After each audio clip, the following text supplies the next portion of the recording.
kesalahan yang seharusnya tidak saya lakukan dalam perawatan bayi.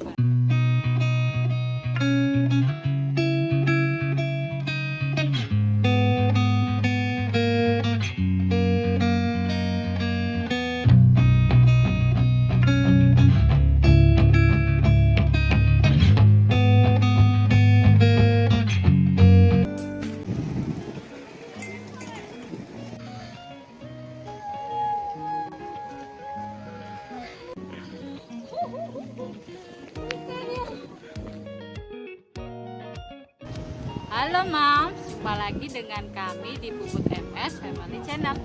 Kali ini saya akan sharing pengalaman saya sebagai ibu baru, beberapa kesalahan yang seharusnya tidak saya lakukan dalam perawatan bayi baru lahir. Sebelumnya bantu kami untuk terus mengembangkan channel ini dengan like, komen, dan subscribe ya. Nah, berikut beberapa kesalahan yang pernah saya lakukan dalam perawatan bayi saya. Yang pertama, tidak mencari tahu segala hal tentang perawatan bayi newborn atau bayi baru lahir. Maksudnya di sini adalah tidak mencari info bagaimana untuk merawat bayi baru lahir dari saya sebelum melahirkan. Jadi ketika merawat bayi saya hanya nurut sama orang tua, sama orang-orang yang katanya sudah berpengalaman, padahal itu belum tentu benar. Jadi kalau orang-orang tua kan kebanyakan masih banyak yang menganut mitos nih Mam. Nah sekarang kan udah banyak penelitian yang membuktikan bahwa mitos itu tidak sepenuhnya benar. Bahkan ada yang justru tidak baik untuk bayi loh Mam. Oh iya, untuk mitos-mitos perawatan bayi baru lahir saya sudah share videonya, link ada di deskripsi ya Mam. Untuk itu sayang sekali kan Mam, karena minimnya pengetahuan kita yang malas untuk mencari tahu tentang perawatan bayi baru lahir, bayi kita jadi tidak optimal tumbuh kembang. Yang kedua, tidak rajin menjemur bayi. Selain mencegah bayi kuning, menjemur bayi punya segudang manfaat ya Mam. Salah satunya adalah untuk mendapatkan vitamin D. Nah, vitamin D ini bermanfaat untuk pertumbuhan tulang dan gigi. Bukan itu aja, vitamin D juga berguna untuk meningkatkan kekebalan imun untuk si bayi. Yang ketiga, tidak menyusui secara disiplin atau jam menyusui yang berantakan. Nah, di sini yang dimaksud disiplinkan bayi baru lahir harus menyusui minimal 2 jam sekali kan Mam. Nah, saya mengabaikan itu di awal-awal kelahiran bayi saya karena bayi saya yang kebanyakan tidur. Ternyata jika bayi tidur pun kita mesti membangunkan Mam untuk minum ASI. Nah, jam menyusu bayi saya yang berantakan itulah menjadi salah satu penyebab bayi saya sedikit sekali naiknya ketika awal-awal kelahirannya. Kemudian yang keempat, mengenalkan DOT kepada bayi terlalu awal. Jadi beberapa jam setelah saya melahirkan terjadi sesuatu dengan saya yang mengharuskan saya harus dirujuk ke rumah sakit yang lebih besar. Nah, otomatis kan saya di situ dipisahkan dengan bayi saya, yang mana saya hanya bisa memompa ASI saya dan mengirimkannya ke klinik di tempat bayi saya dirawat dan meminumkan ASI itu menggunakan DOT. Nah, mengenalkan DOT atau menggunakan DOT di awal-awal kelahirannya itulah yang membuat bayi saya menjadi bingung putih. Nah, amit-amit nih Mam, kalau terjadi sesuatu, maksudnya kasus seperti saya, lebih baik meminumkan ASI ke bayi menggunakan sedot. Yang kelima, menganggap sepele bayi bingung puting. Nah, saya sempat menganggap bahwa bingung puting tidak memiliki pengaruh yang berarti sampai saya ketemu lagi dengan dokter kandungan saya dulu. Beliau membuka pemikiran saya soal ini, bahwa akan menyakitkan sekali kalau saya hanya akan menjadi susu perah untuk bayi saya. Karena memang dampak dari bingung puting itu tidak bisa dianggap remeh loh Mam. Nah, untuk dampak negatif dari bingung puting atau bayi yang tidak menyusu langsung ke payudara ibunya, saya sudah share videonya beberapa waktu yang lalu ya Mam. Link ada di deskripsi. Yang keenam, tidak melakukan tummy time sejak 0 bulan. Tummy time sendiri bermanfaat untuk menguatkan otot leher bayi. Selain itu, tummy time atau ketika bayi ditengkurapkan, aliran oksigen ke otak akan menjadi lebih lancar sehingga membantu pertumbuhan otak si bayi.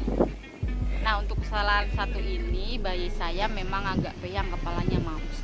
Tapi untungnya saya segera aware dengan hal ini di usia bayi saya yang menginjak 1,5 bulan. Di situ saya sering tummy time bayi saya. Kesalahan yang ketujuh, membiarkan bayi saya tidur terlalu lama. Nah, masih bersinggungan dengan poin-poin sebelumnya, membiarkan bayi saya tidur terlalu lama menjadikan bayi saya tidak teratur jam menyusui, kepalanya menjadi agak peyang dan tentunya kurang stimulasi untuk dirinya. 8. Kesalahan yang ke-8 yaitu memakaikan sarung tangan terlalu lama. Fungsi dari memakaikan sarung tangan adalah untuk mencegah bayi mencakar kulitnya, terutama kulit muka dapat menghangatkan bayi. Akan tetapi penggunaan yang terlalu lama menghambat bayi untuk mengeksplor diri dan sekitarnya, yang mana hal tersebut sebagai salah satu stimulasi untuknya.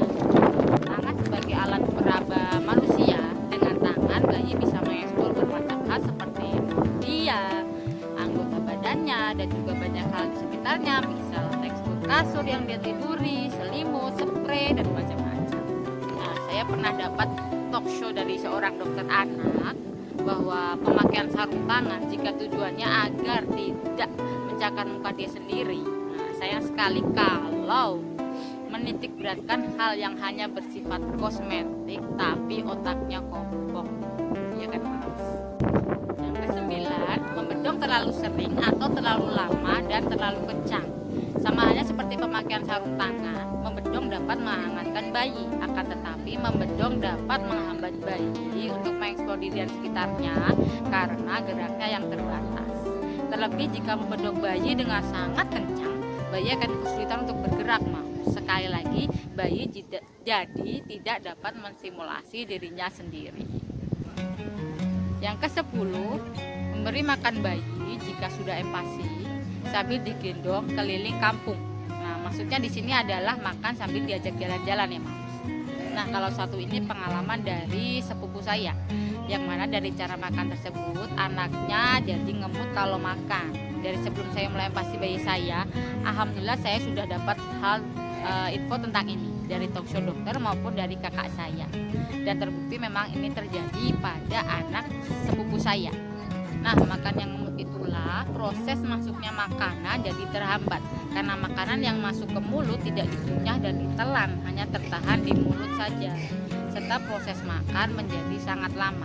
Realisasinya ketika saya mulai empasi anak saya memang tidak semudah teoris, tapi usahakan sebisa mungkin terapkan bahwa adab makan adalah duduk, bukan jalan-jalan, dan usahakan juga anak fokus terhadap proses makan tersebut. Nah, gimana Mams? Semoga sharing pengalaman dari saya ini dapat sedikit membantu Mams dalam pengasuhan atau perawatan bayi Mams ya.